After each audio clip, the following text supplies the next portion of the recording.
All right, good morning, everyone. Now's the song and dance portion of the program here. My name is Eric Abramson. I am the director of the Grants Program Administration Office at DHSES. It's a mouthful. With me is Tammy Bernard over in the corner there. We're going to kind of tag team through this presentation. We administer the Nonprofit Security Grant Program, so we're going to go through that today. It is being recorded, and we can provide you the slides afterwards. So for the next 6 to 7 hours, I'll be going through this program. Just kidding. Okay. So what is NSGP? So the Nonprofit Security Grant Program, it's a nationwide competitive grant program that is from FEMA. So it's a federal grant program, but we are the state administrative agency. Another big jumble of words, but all that means is that the applications come through our office, and then we submit a package to FEMA. So if you're applying for this grant program, don't submit to FEMA. Don't even worry about FEMA. Worry about what we put out and submit applications to us. And we'll walk through that process today. We do score them, we review them, we score them, we rank them. We submit that prioritization sheet of ranking to FEMA of our recommendations of who should be funded, and then FEMA makes the final choice. But then we administer those contracts once FEMA awards, and we contract directly with the New York State organizations. They are reimbursement-based contracts. I always like to say that up front. If you get funded, it's you do the projects, you pay for the project, and then you submit reimbursement to us. Now, in New York State, there is prompt contracting and prompt payment laws. So don't worry about, not getting paid quickly, because we have a requirement we have to pay you quickly as long as the documentation is in order. But I always like to talk about the reimbursement first so everyone knows what they're getting themselves into. Okay, so an overview of the program. I will kind of put a disclaimer that a lot of this refers to last year's funding because for FY 2022, which is the funding that's coming out now, FEMA hasn't released their guidance to us yet. So we don't know all the details. We know some of the changes. We have a pretty good idea of what they're going to be, but some of this might be a little bit off, and I'll kind of point that out as we go through this. Like I said, it's a nationwide competitive program, but the amount of funding has gone up drastically over the last few years. Just 4 years ago, it was $60 million. Then it was $90 million. Last year was $180 million. This year's going to be $250 million. And there's talk about next year possibly $500 million being put towards the program. So New York State, as well as FEMA, recognizes the need for this program and recognizes the need for soft targets, nonprofit organizations, which are soft targets, the need for this funding, the need to secure their facilities. So as the commissioner said earlier, it's sad that we're here, but I'm glad that we do what we do to help you all secure your facilities to be as safe as possible. My office prides itself on customer service. We want to help you as much as possible. Prepare to submit an application and then work through the projects if you get funded. I always say, just talking to someone earlier, always apply for funding. If you're eligible, apply. You never know. If you don't get it, you don't get it. But if you don't apply, you're definitely not getting it. So always apply if you're eligible. We're a resource, and we're a resource very much right now before we issue our request for applications, which we will be putting out once the federal government issues their guidance. We'll be putting that out. The anticipated release for FEMA to release their guidance is May 13th, so next Friday. We're hoping to get our guidance out the following Monday, as soon as possible, because the application period, we're going to have to submit applications to FEMA by June 13th. So that's a month. So what that entails is you all doing your applications, we review the applications, and submitting to FEMA.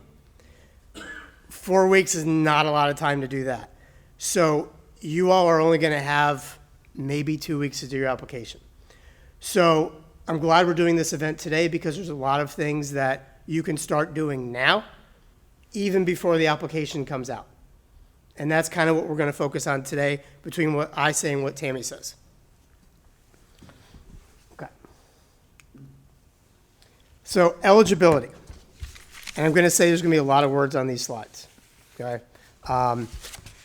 We'll provide the slides, like I said, but I'll go through these. Tammy and I are going to stick around after the presentation as well for questions. We can accept questions at the end, but if you want to come see us, just come see us. Because if you haven't applied for grants before, this can be a little overwhelming. There's a lot to it. We're going to try to walk you through it step by step. Don't be ashamed or upset if you're overwhelmed by this. It's overwhelming if you don't do it every day like we do. Okay, so to be considered for funding, you must be recognized as a 501c3 agency. You must be pre-qualified in the New York State Grants Gateway system. I'm going to go through that. You may not know what that is. We'll go through that. You must be have evidence that you are at high risk of a terrorist attack. So what that can entail is you can describe if there's been any threats to your organization, if there's been actual attacks on your organization. You can get data from your local police department, FBI data, data from your neighborhood that you're from, that other organizations have had threats or attacks, or any of those organizations that have similar ideologies or mission to what you have that have had threats or attacks. So it doesn't have to be major research that you put in, just that you can describe in the application some of those things.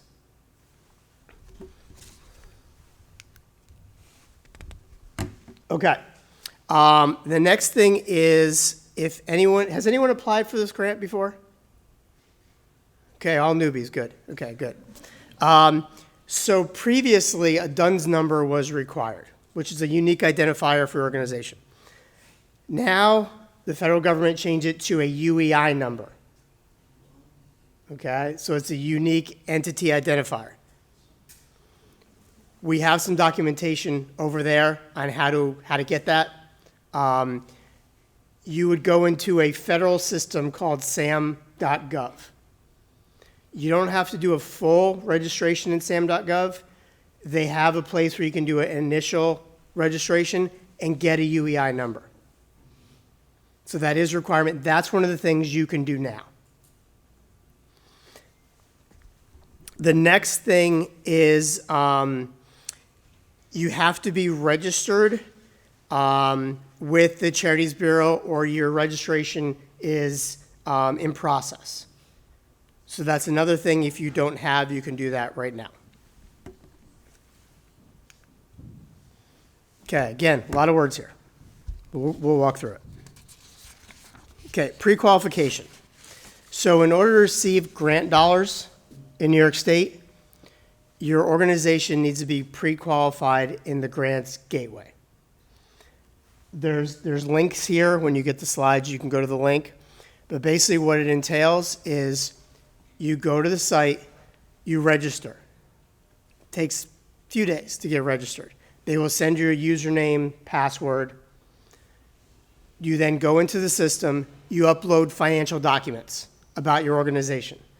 Kind of like an org chart, and then some other financial information. That gets reviewed. Every state agency has a pre-qualification point of contact. So when you register for pre-qualification, you would say our agency, DHSES, and then that document vault is what they call it, is all that is just a virtual place where all the documents are located. We get notified of that, and we review those documents. If there's questions, we go back and forth with you, and then once everything is set, you're then pre-qualified. And that pre-qualification lasts until some documents expire. Usually every year or two, there's a few documents that expire. The Grants Gateway will let you know when those are expiring.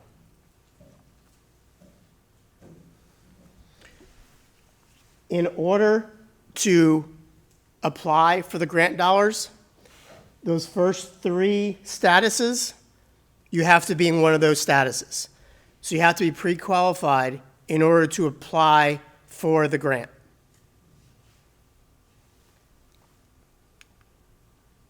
Okay, more pre-qualification stuff. In order to prove that you are pre-qualified, there's a document that's in the system that you download and you attach to our application. That's really all I want to talk about here. You have to have an SFS number. I'm assuming if you're, a nonprofit organization, you have an SFS number. If you don't, you fill out the W-9 form, submit it to the pre-qual folks, and they can get you set up with that number. So pre-qualification, I can't stress that enough. Do that now. Start that process right now if you haven't already done it. It takes a few days to get the registration, then it takes a few days to then get reviewed. So if you have all your documents in order and you get everything uploaded, you could have, in a week to 10 days, you could have it approved, which is perfect timing right now to get that done. This is something that sometimes holds people up from getting funded because they're not pre-qualified. So start that process whenever we get out of here today. Start that process. So that's a big sticking point. I can't stress that enough. Tammy's going to stress that as well. More pre-qualification. So I kind of already went through all of this. But again, you register, and don't be confused if they send you once you start the registration process, say, congratulations, you're registered, you're not done. You got to upload documents into it's called a document vault, like I said. It's just an online file share system. Once you submit that, it gets reviewed, then it'll be in review status. And then once you get a notification saying you are pre-qualified, that's when you're pre-qualified. People sometimes get tripped up on that when they say, oh, congratulations, you're registered. You're not done. Okay, now we'll get into some permissible costs of the program. So this funding is really to harden a physical site. And the physical site needs to be a site that you are currently occupying. It cannot be a site that you're looking to move into in the next 6 months, a year. You have to be actually operating out of the site. It can't be something that's under renovation or to be built. So it has to be something that you actually occupy right now. Some of the main things that people buy with this funding are all here. This isn't an all-inclusive list, but this is the typical things that we see because this is the basic target hardening for facilities. So you're looking at your cameras, your door hardening, door locks. If your doors don't have locks, get locks. Access control, the key swipe, the card swipe system. Lighting. Lighting is very important. You want to have the place lit up. Window hardening, which is like blast-resistant film, shatter-resistant film. Could be film or new windows, but it needs to be like blast, shatter-resistant. Access control, I talked about perimeter fencing, barriers, and bollards. I'll talk about bollards a little bit because in New York City, bollards can be sometimes difficult to obtain, especially around here where the buildings are right up on the street. Sometimes it's very difficult to get permits from the city for bollards. So I always throw that up front. If you're looking at bollards, if you get funded, start that process right away because sometimes it takes 2 years to get that approved. Something to think about of whether you even want to do that, especially in this area. But fencing shouldn't be that that big of a problem here. There's a couple of things. These last two things are new last year. So handheld radios and portable or mobile public address systems. Those are new items.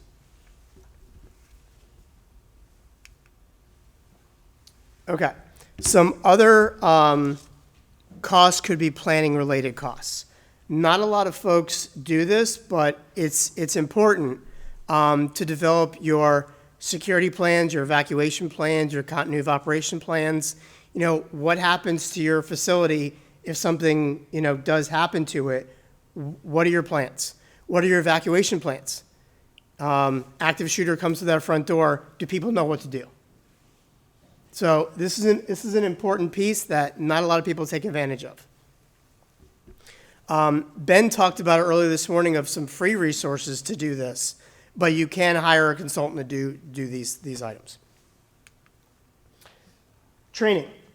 Another key piece is training. Again, could be free, but if you don't have the resources, if you don't have security personnel in your organization, no one knows how to do this, you can hire someone to do this. Training, again, what to do in case something happens. Someone comes to the door, what do you do? Training the people in your organization as to what to do.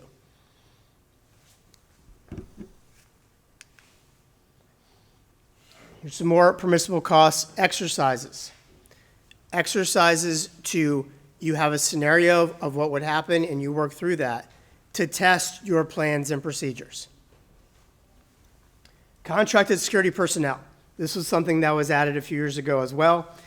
You can hire security personnel to secure your site, to have someone on site, a person here. It cannot be someone you put on your payroll. It has to be contracted. Okay. Management and administrative costs. So as I mentioned earlier, grants can be burdensome. There's requirements of reporting. You have, since this is taxpayer dollars, you have to, when you're buying these things, it has to be a competitive process. Depending on the amount you're spending on something, you do a competitive bid, you get quotes for things, so it has to be an open competitive process. Not everyone's familiar with that. So there is 5% you can spend on your award to hire someone to do those things for you. Not everyone has the expertise for that. Cost not permissible. A lot of things here, again, not all-inclusive, but it's really things such as your organization. We can't, this funding isn't to support your organization, just general operating expenses. No weapons or weapons training. Can't buy equipment for your contracted personnel if you hire security personnel. No landscaping. No Knox boxes. So Knox boxes are those things outside that hold the keys, and fire department and police can open those up and have access to it. No development of an assessment. And overtime, license plate readers, facial recognition software, sexual predator database, that's all unallowable things. No pre-award costs. So by pre-award, I mean prior to, these grants have a period of performance where you operate. The only things that can be reimbursed or paid for are things that happen within that period. So you can't go out and put cameras on your site now, and then once you get an award, charge it off. It has to be within that period of performance.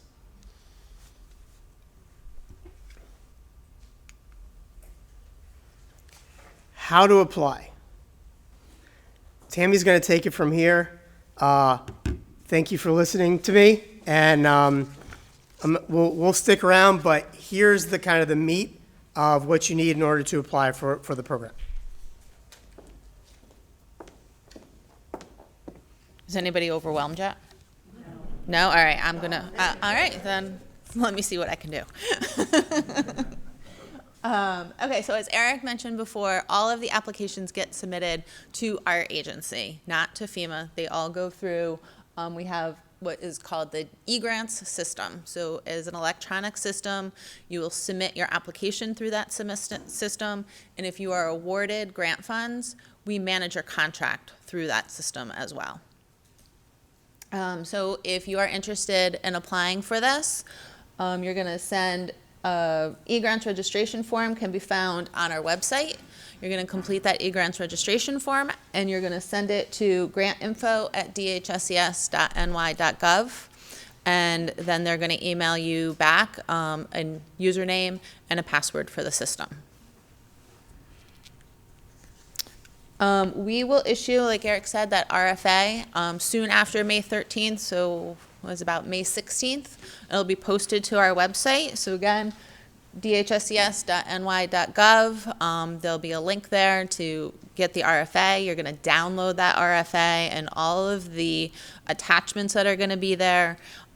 We promise you that we give you all of the information to successfully complete your application.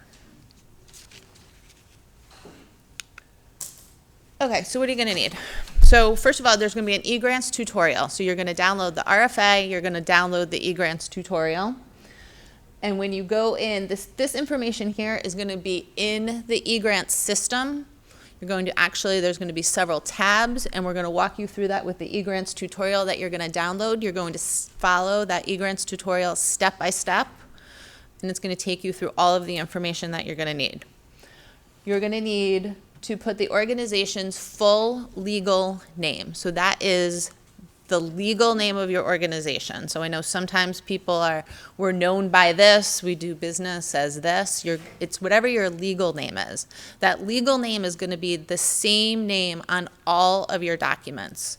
So it's going to be on the investment justification, which we're going to go through in a second. It's going to be in eGrants. It's going to be on your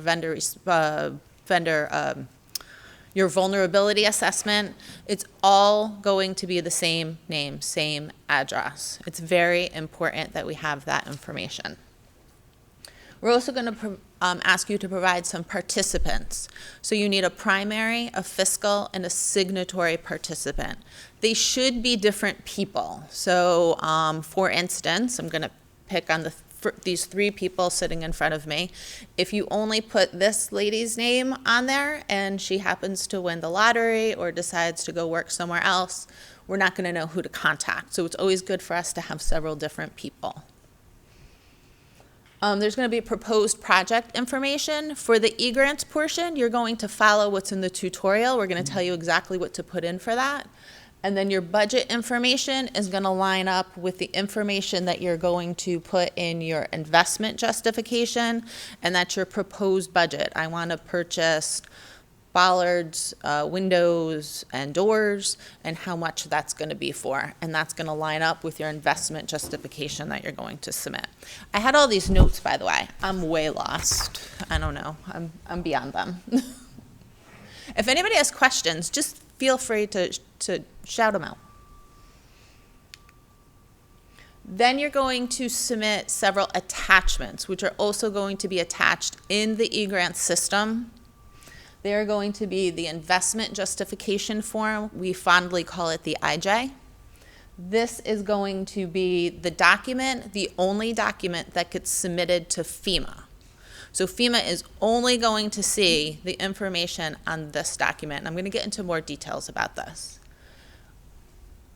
You have to submit a separate IJ for each facility. So you can do 3 sites for $150, that won't get you much, $150,000 for a total of $450,000 for your organization.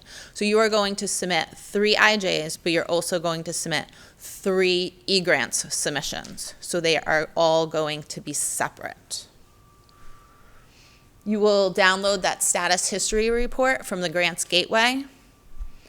You will provide a mission statement of your organization, and you will provide this vulnerability assessment. It should be a current facility-specific assessment. So if you are applying for 3 sites, you should have an assessment for each site. And it should be current. So if you have an assessment that was completed a few years ago, you're going to want to take a look at that. Make sure that that outlines all of your current vulnerabilities, because you may have something new, or maybe something, your CCTV system is not functional anymore, or maybe it needs to be updated. If that's not outlined in your vulnerability assessment, we're not going to be able to fund that project. So the mission statement. So the mission statement is a formal summary of the aims and values of the organization. It should be the who, the what, and the why of your organization. It should be on official letterhead. It's going to help inform us and validate your nonprofit's organization, identification of your ideology, your beliefs, and your mission.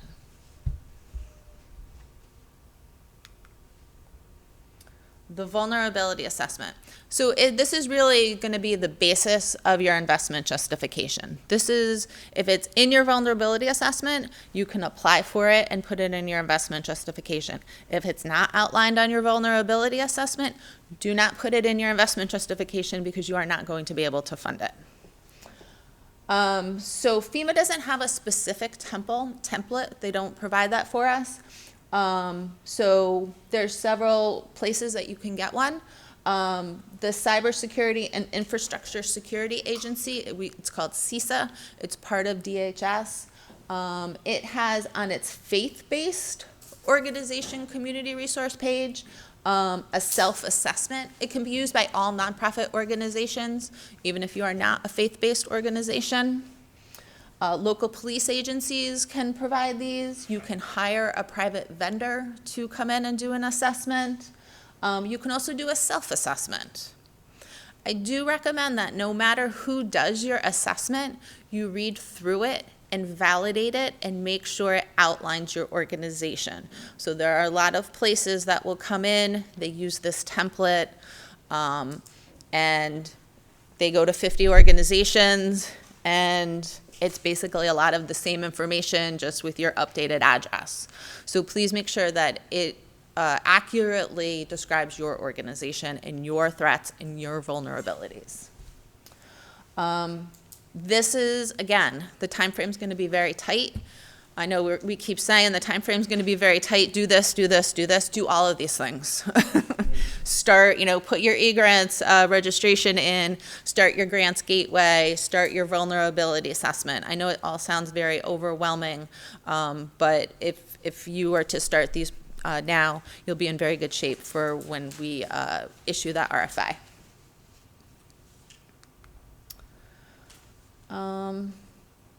So I talked about it's going to be a separate facility. It has to contain the physical address. So if you have 3 organizations, you're going to put each organization name on that. You're going to put each address on there. So it has to be a separate address. You're going to use this for the foundation of your IJ. I think that we, yeah, I think I covered all of this as we went along.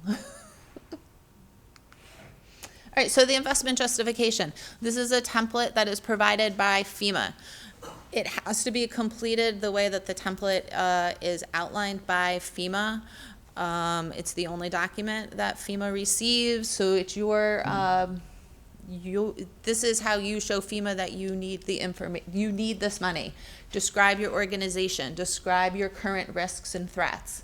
You're going to describe all the proposed projects that are going to mitigate those threats and that risk. It must have a physical address. The physical address is going to be the same as the one that you put in the e-grant system. It's going to be the same as the one that you put on your vulnerability assessment. They all need to match. One site, one physical address for each IJ. You can submit 3 IJs, 3 e-grants submissions. The facility is defined by that physical address. And again, as Eric said, you have to occupy that facility.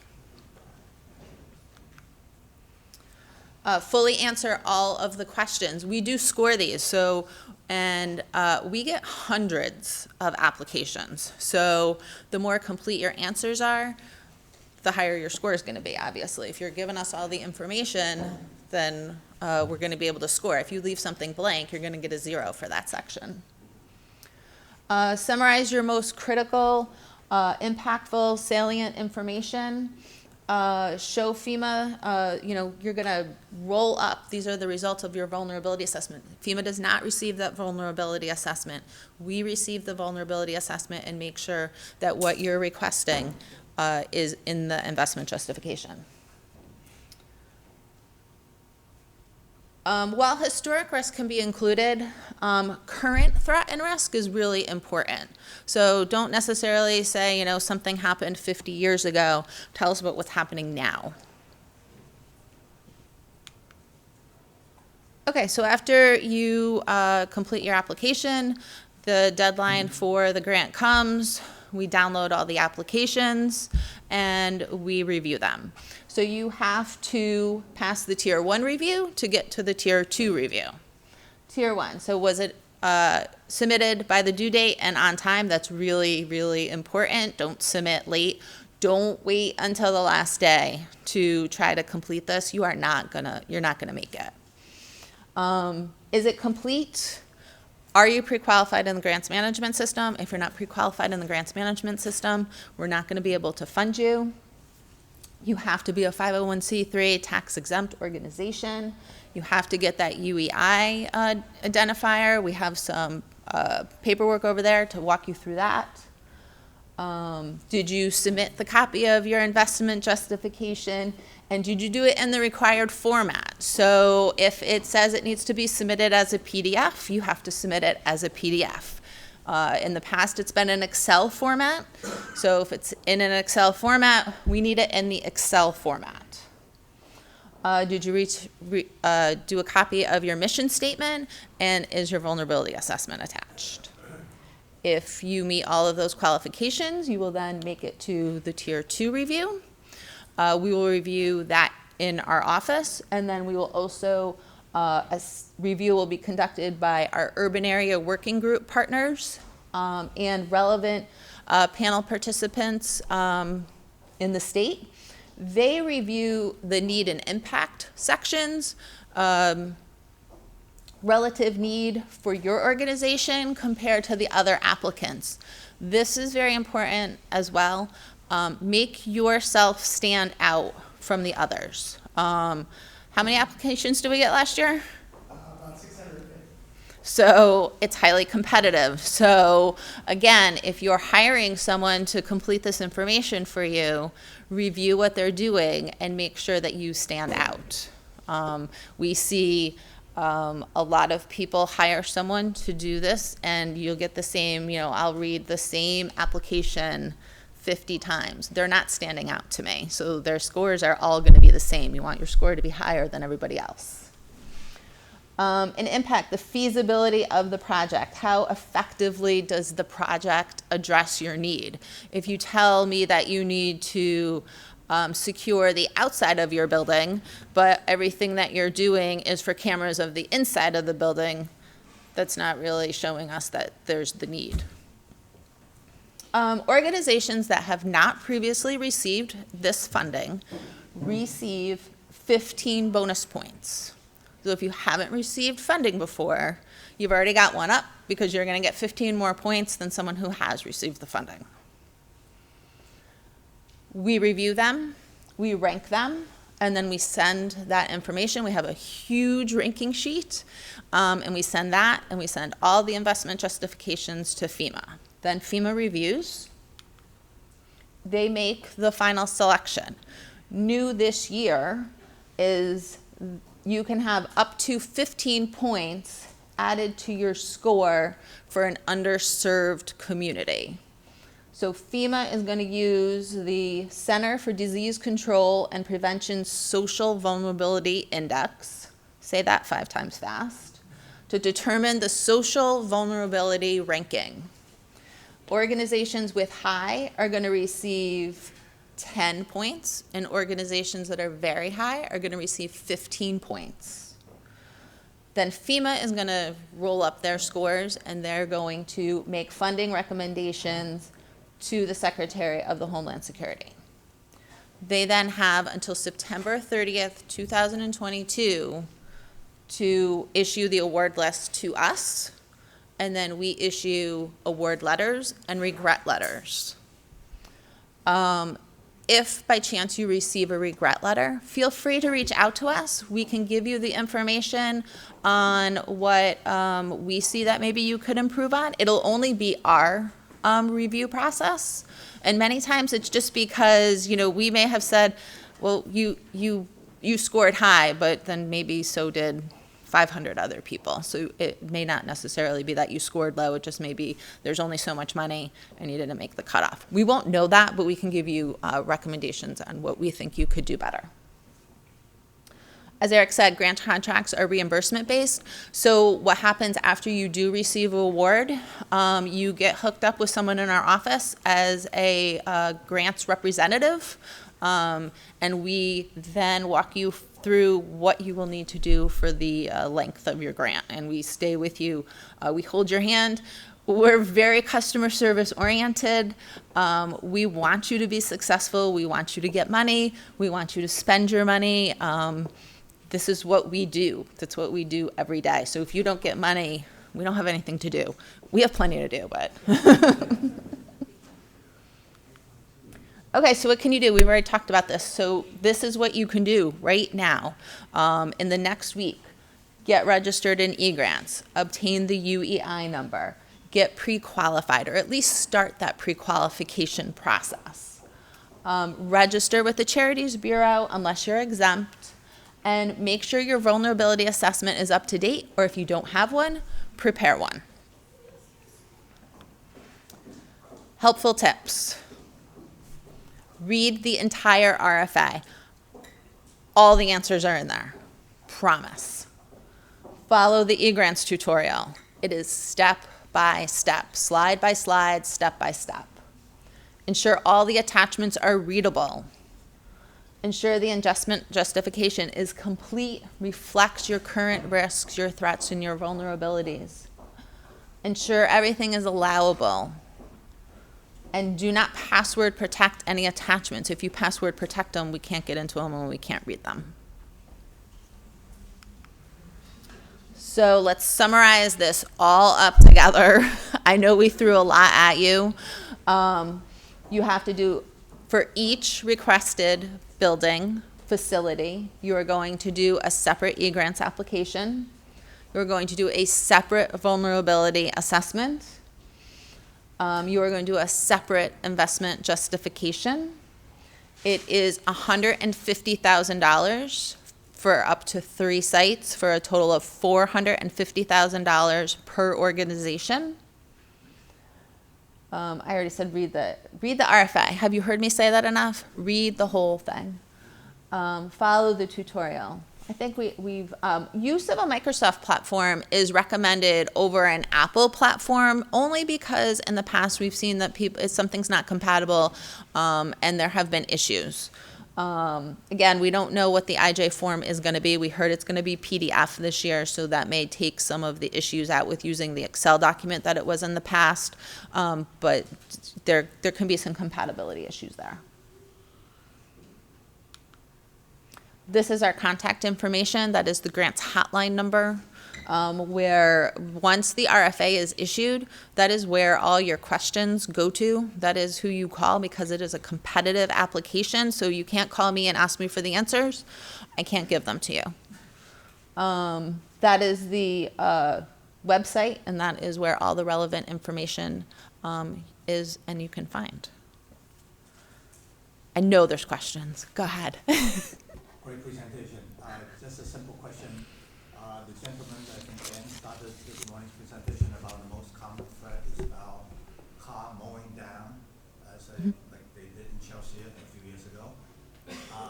We now is helping New York City DOT with the open streets, which has outdoor dining.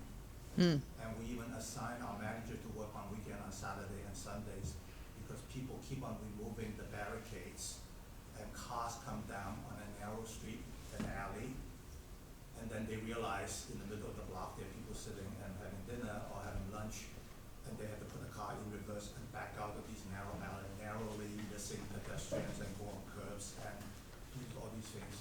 So we've been discussing with DOT about what to do. Obviously, our crew cannot move these giant planters on weekends and just to say, prevent that. And people keep on, anything like that, they keep on relocating them or steal them or damage them.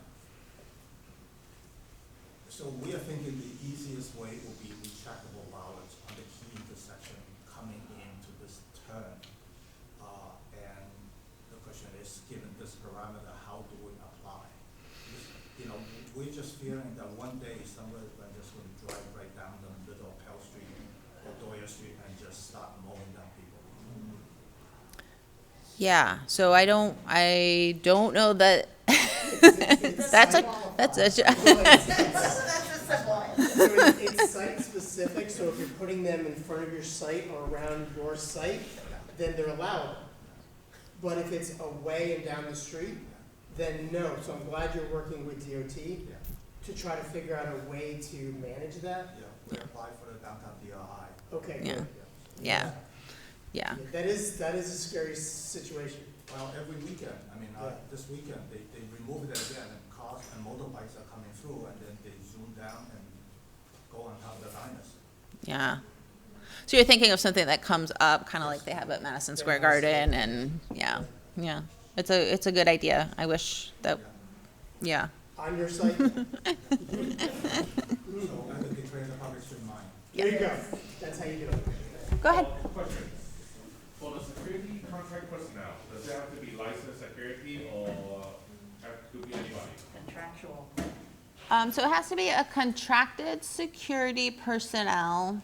So I could contract with anybody, but I don't know if do I need to contract with licensed? We don't have. Yeah, there's no, FEMA has no specifications on that.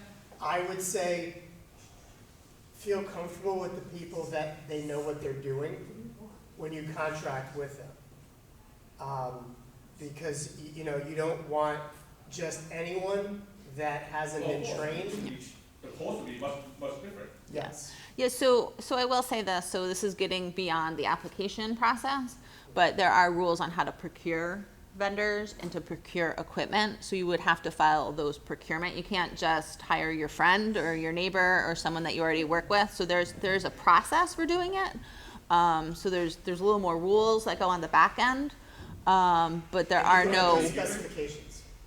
I'm sorry? Is the procurement rule going to be given to us? Oh, yeah, I can tell you what you would have to, depending on the dollar amount, it depends on dollar amount, you would have to probably get 3 bids, 3 quotes, or issue an RFA and do a competitive bidding procurement. If you got awarded, we would enter into a contract with you, and you would have someone from my office specifically assigned to you. And they would walk you through what you need to do for the whole contract process and the procurement process. So, like, even if you get awarded, we still have to submit more paperwork to your office Yes, before we could grant Yes. the money. And that is also after we already paid and use the service already. yes, So if I use a service already that we don't know is the lowest, and we find out later there's a lower point, so we cannot get reimbursed. No, he doesn't understand what an RFP is. so you would issue an RFP, you would get a variety of quotes in, you would then evaluate those quotes, and you would make a determination. Like you say, is it reimbursed? This is It is reimbursement. So you would pick someone based on your RFP, you would do business with them, you would pay them, and then after you have paid them, you would submit that reimbursement request to us. Yes. If you do find a lower provider, it's not included in that because you only receive bids on the RFP, and those are the only ones they're looking at. Did that Another help? question.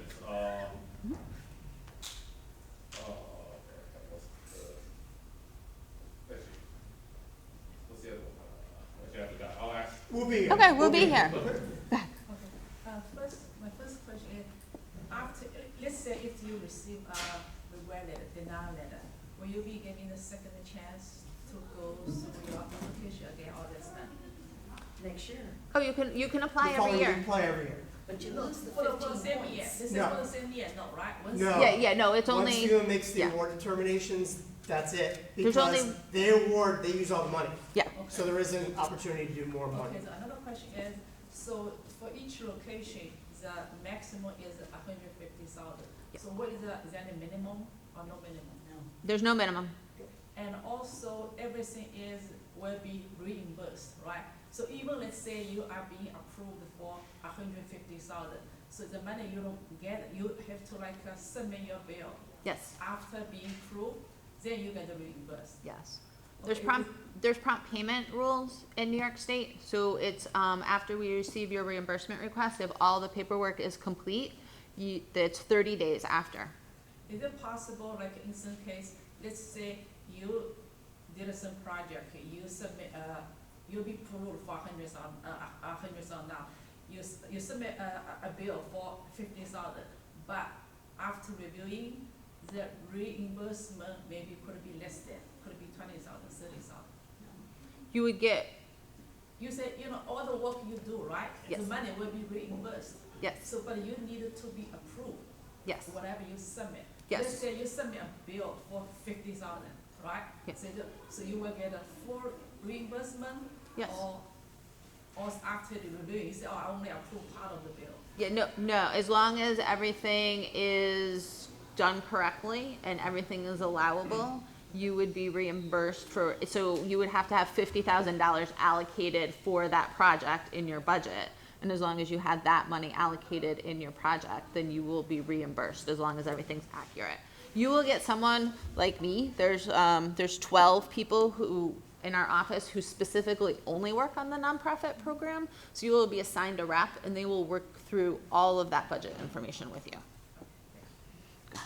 So, looks like this one is only for the company that have 3 years old, right? Like, we are kind of new, 1.5 years, so are we qualified to apply, or?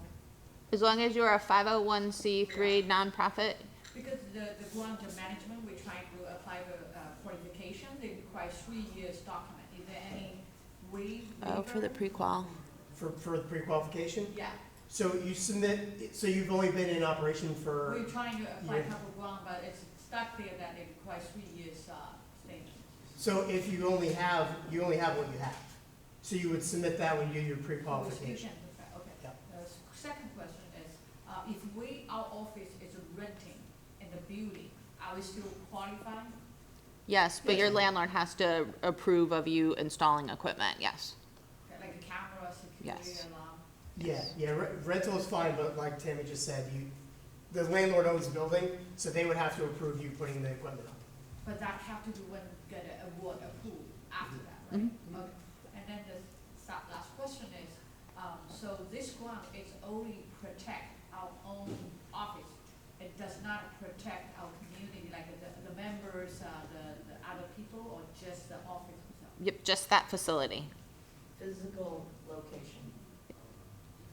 Did you have a question? Yeah, I was just a comment, so I heard a comment about being a reimbursement grant and that, so just want to share the experience. So when we go through that situation, we basically go to a local lending bank, community bank, they're pretty good at that. Basically, we can just get a bridge loan or line of credit just to take care of it. So the interest that you pay is far less, it's still, really good to get the grants like this. So when you run into a situation, go talk to some of the local bankers, and it's a 501c3, then really they will work with you to figure out some way to help out so that and here with the prompt payment, New York State's a whole different thing, but New York State, we should. But that's another option you think about. Yeah. Thank you. Yeah, and you don't have to complete the whole $150,000. So let's say you put in for 5 projects, and one of those projects is $10,000. You complete that project, you request the reimbursement, and then you get your $10,000. You don't have to wait until all 150 or whatever you receive is done. It's project by project. What happened is that nonprofit is using the home address to operate. Would that home address also? So the organization is housed there, Yeah, half of the operation during the COVID-19, like a nonprofit, you can't afford to running the big office, right? Then you have to use the home as an operation. half So, the time, yeah. as long as the organization is operating out of there, like maybe on the bottom or something, then it's not the most ideal situation, I would say, because it's really, this is for organizations, not for private residences. I understand, that's why I asked the question. Yeah, but if your organization operates out of that, you're protecting the organization. And I did want to mention one thing, is that Tammy mentioned vulnerability assessments. If you're unsure, some resources Tammy talked about, you can do a self-assessment. The NYPD, every precinct, has a community affairs office. And they have crime prevention officers that can do your assessment for you for free. Typically, we do these presentations, and actually an NYPD officer is in the room. So if you're unsure, if you don't have security personnel that work for your organization or have any other resources, contact the NYPD. It's the Community Affairs Office. And they can help you with doing your assessment. Also, Okay, I have sorry. a question. Okay. Yep. In regards to the social vulnerability index, if our organization is within the Asian community, is that considered a social vulnerability? So Now that we know that. the Social Vulnerability Index is a brand new thing for us. This just came out. In briefly looking at it, you're definitely in the high category. It might be very high. It's all like based on where it's located. So I would think in this area it would be very high, but don't quote me on that because I haven't looked through the whole index. The slides have the link to that. You could check it out, for yourself. I haven't looked at every single neighborhood and jurisdiction yet, but my guess is it would be high, at least. My last question. So once you are being approved, so you are eligible to get the reimbursement up to 150,000. It's not like each, recipient gets different amount, right? Like we're just being approved, for a small amount from another association, right? They distribute the government's fund, but each recipient gets different amount. So they decide, like let's say you get 5,000, you get 10,000. So as my understanding from this grant is if you are being approved, so each recipient can be reimbursed up to 150,000.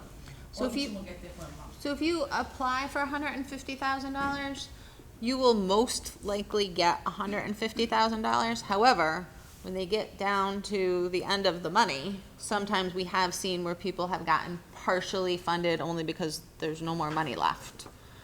So you should get $150,000, but you could get less. It depends. But- If you ask for 100, you'll get 100. If you ask for 125, it's what you ask for. But again, another caveat: if you put in for unallowable expenses, that will be taken off. So if you ask for $150,000 and you ask for weapons, that line's going to be taken off. So on the application, there's a line specifically like how much you ask for. Absolutely, Yes. and you have to detail that. Oh, Yes. It's in multiple places in the application, actually. Okay. I just wanted to note that the grant.info, that's our main email address. What I would recommend you do now, if you're not already on our mailing list, to be notified when the RFA gets released, send a message to that email address and say, I'd like to be put on the nonprofit distribution list. That way, you'll be notified, because we do blast emails to those folks on our distribution list when we release information, or when we want to share information, we'll just send that out to everyone. Also, please make sure that you sign in so you get a copy of the slides as well as a link to the video recorded presentation. So make sure you do that if you didn't do it before you leave. Any other questions? Not a question, just a quick comment, just to add clarity. So the comment that I made earlier for the Commission on Human Rights, it was not directed toward NYPD not doing a job. They did a fantastic job to support, the family, example. My comment was specific to see if the Commission would look into making it, comparable when hate crimes are reported, suspect hate crimes were against Asians, that it needs to be the clarification. Right now, PDs are handcuffed, right? There's, and I give real examples. In a couple of blocks away from our center, there was a Jewish person who was shoved. No one was spoken, but he was declared hate crime, as it should be. But when stones were thrown at our seniors at our center and through the windows, because there were no words spoken, there's no clear identification, they recorded the crime, but it was not recorded as a suspected hate crime. So I want to make sure it's clear that we're not questioning the police. We're suggesting that the Human Rights Commission should look into that to really maybe update the law so that when we get statistics, that it's, it's an equal and fair representation of what's going on. Thank you. I think definitely. Okay. Oh. Do you have a question? Yeah. Thanks for sharing this. I have a question. So when you apply for the fund, you have to get a very clear list about what you're going to buy for the security. My question is, if I understand it correctly, do you have a preferred vendor or platform? For example, if I want to buy the camera, like what brand, what's the price range? Do you have a specific guideline for that to make the application process even easier or easier for everyone? Yep, we don't have a preferred list. There is a New York State OGS vendor list that, that's open source that you could look at. It doesn't mean that you could necessarily purchase off of that. Again, there's procurement law rules and laws on the back end. Also, there's a lot of information on the internet that you can look at. Maybe some of people here maybe have some CCTV systems already operational that they could point you to.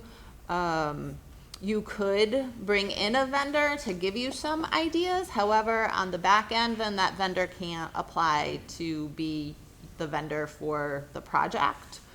So there's a lot of rules on the back end. So there are options available, but we don't have a preferred. We don't keep a preferred vendor list. All right. Well, thank you for having us. Yeah, thank you.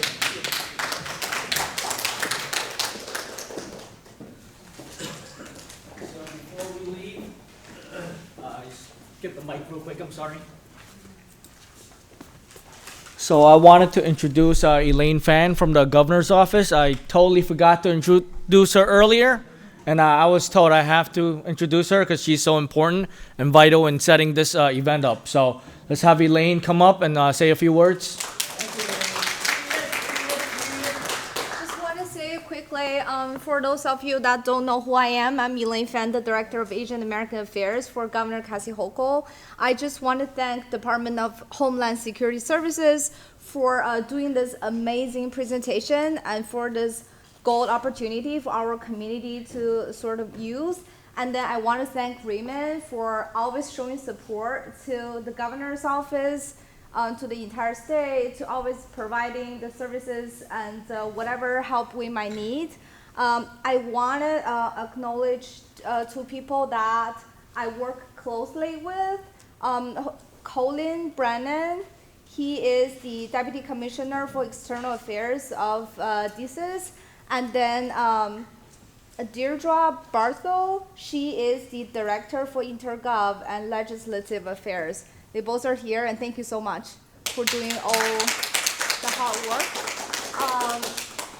I really wanted to acknowledge each and every one of you in the room. I'm so sorry, I didn't have that opportunity.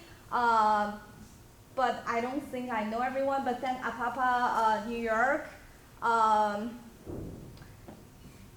I'm sorry, I'm in my totally messed up the order, like AFI, like Information Justice, Kenny Chen, are you here? I know you have 10 groups. I'm not sure which group you're here for. And then down the Home Crest Community Service, and then Wellington Chen, oh, you're over there. Chinatown Partnership, and CPC. I'm not sure if the CPC, you're still here. And I really wanted to thank all of you for coming here. I'm sorry I didn't acknowledge everyone. My apology, but thank you so much.